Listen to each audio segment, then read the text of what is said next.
Your former supervisor, Carla Akins, told us that you frequently host visitors from schools throughout the state who hope to learn from your expertise. What are they trying to learn from you?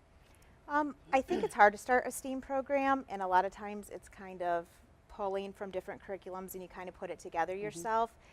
Seeing that we do STEAM K through 5, I think sets us apart a little differently from other schools, and I know that one of the goals in many districts is to bring STEAM to the entire elementary or entire middle school.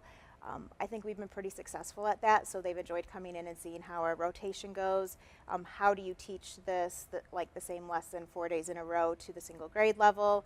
When you're talking about 100 kids per grade level, how do you get the materials to these students, the technology to the students? And I think it's been helpful for them to come in and see how we've made it work, first in 2 elementary schools and then across the whole district. What are some of the important skills you feel your students are learning using project-based learning?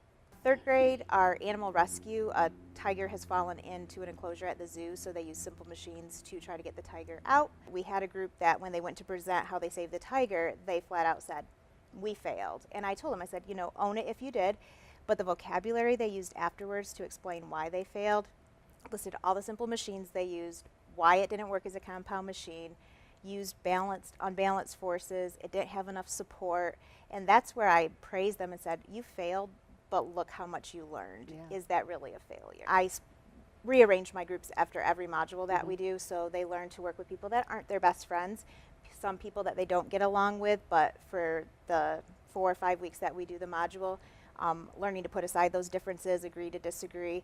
And also we talk a lot about having some of those hard conversations where you have to hold others accountable in the group also. One of the main things right now is keeping everyone involved, not having that person who takes over, but also not letting that person sit back and not do anything. So just kind of having those tough conversations and getting the whole team involved. So like in the real world. Exactly. Yeah.